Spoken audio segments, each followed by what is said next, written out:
এ রফিক, তোমার দোকানে 5 লিটার তেল আছে না? থাকলে একটা তেল দিও তো। হুজুর, 5 লিটার তেলের দাম কিন্তু 950 টাকা। 950 হোক আর 1200 হোক, তুমি তেল দেওয়ার কাম তেল দিবা। তুমি এত বেশি কথা বলতেছো কেন? আচ্ছা হুজুর, একটু শান্ত হয়ে দাঁড়ান, আমি তেল দিতেছি। এত কথা না বলে তাড়াতাড়ি করে তেলটা দাও তো, আমার কাজ আছে। হুজুর, এই ধরুন আপনার তেল। আচ্ছা ঠিক আছে, এই ধরো তোমার টাকা। কি রে, এটা কি রে? তেলের দাম হলো 950 টাকা, আর হুজুর দিল 500 টাকা। এটা তো ঠিক না। এই হুজুর দাঁড়ান, আপনি আমারে কয় টাকা দিয়ে চলে যেতেছেন? তেলের দাম 950 টাকা, আপনি দিলেন মাত্র 500 টাকা। বাকি টাকা কেটে দিব। আমি যেটা দিচ্ছি এটাই বিসমিল্লাহ করে রাখা। হুজুরদের টাকার মধ্যে বরকত আছে। আমি যে 500 টাকা দিচ্ছি, এই 500 টাকায় 950 টাকার কাজ করবো। আমি এখন যাই, আমার তারা আছে। হুজুরকে কাজটা ঠিক করলো, তেলের দাম কম দিয়ে গেল। রফিক ভাই, তুমি তাড়াতাড়ি করে সভাপতির এই বিষয়টা জানা। সভাপতিরে বললে একটা কিছু ব্যবস্থা করবো। আরে তুই কথাটা ঠিক বলছো। আমি এক্ষুনি যেতে সভাপতির কাছে গিয়ে বিচার দিব। তারপরে দি সভাপতি কি করে। হুজুর মানুষ চিনতে ভুল করছে। হুজুরকে আজকে শিক্ষা দিয়ে দেবো। সে কার লগে বাটপারি করা শুরু করছে।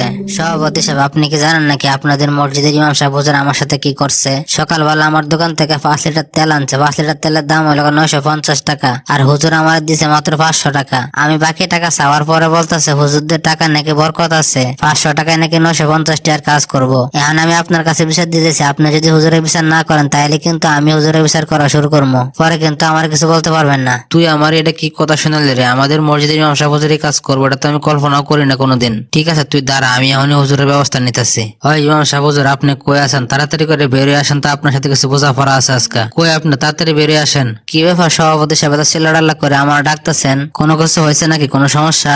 আচ্ছা, আপনি নাকি রফিকের দোকান থেকে 950 টাকা তেল 500 টাকা আনছেন? আপনি তো এই কাজটা ঠিক করেন না, আপনার কাছ থেকে তো এটা আশা করি না। ও সভাপতি সাহেব, এই কথা। আমি তো 950 টাকার তেল 500 টাকা আনছি। এটা তো সম্পূর্ণ আপনারই দোষ। আমার দোষ মানে? আপনার কথাটা তো আমি ঠিক মতন বুঝতে পারলাম না। তেল আনছেন আপনি আর দোষ হয়ে গেল আমার, এটা আবার কেমন কথা? সভাপতি সাহেব, আপনি না সেদিন আমারে বললেন হুজুরদের টাকার মধ্যে বরকত আছে। আপনার তো প্রতি মাসে সংসারে 50-60 হাজার টাকা খরচ হয়, আর আমার সংসারে তো মাসে মাত্র 5,000 টাকা খরচ হয়। আপনি যদি আপনার সংসারে মাসে 50-60 হাজার টাকা খরচ করে 950 টাকা তেল কিনতে পারেন, তাহলে আমি আমার বরকতের টাকা দিয়ে সেই তেল 500 টাকা কিনতে পারবো না? কি কারণে? শুনেন, বরকত কারে কয় সেটা কি আপনি জানেন? মনে করেন আপনি একটা পাঞ্জাবি কিনছেন, নর্মালি সেটা 2-3 বছর পরলেন, কিন্তু আপনি যদি সেই পাঞ্জাবিটাকে 5 বছর পরতে পারেন, তাহলে সেটা আপনার জন্য বরকত। মনে করেন আপনি এক জোড়া জুতা কিনলেন, নর্মালি 2-3 মাস পরার পরে যদি না ছিঁড়ে, সেই জুতাটা যদি আপনি 1 বছর 1.5 বছর পরতে পারেন, তাহলে সেটা হলো আপনার জন্য বরকত। অর্থাৎ একটা জিনিসের যে মূল্য, আপনার সেই মূল্য দিয়ে কিনতে হবে। কোন দোকানদার আপনার কাছে অর্ধেক মূল্যে বিক্রি করবে না। আর আপনারা যখন আমাকে বেতন দেন, তখন বলেন হুজুরদের টাকায় বরকত আছে। কই গেল এখন বরকতের টাকা? 950 টাকা তেল তো দোকানদার আমার 500 টাকায় দিল না, আপনার কাছে বিচার নিয়ে আসলো, আর আপনি এখন আমার উপর রাগান্বিত হয়ে বিচার করতে আইছেন। একটা কথা মনে রাখবেন, আমরাও মানুষ, আমাদেরও সমাজে চলতে হয়, আমাদের সংসার আছে, ফ্যামিলি আছে। হুজুর, আসলে আমারই ভুল হয়ে গেছে, আপনি আমার ক্ষমা করে দেন। আমি সামনের মাস থেকে আপনার বেতন বাড়ায় দেবো। সবারই তো সংসার আছে, সবারই তো খরচ হয়, সেটা আমি আসলে বুঝতে পারি নাই। প্রিয় দর্শক, ভিডিওটা কেমন হয়েছে আশা করি অবশ্যই কমেন্ট বক্সে কমেন্টস করে জানাবেন। আর ভিডিওটা যদি ভালো লেগে থাকে অবশ্যই লাইক, কমেন্ট, শেয়ার করে অন্যদের দেখার সুযোগ করে দিন।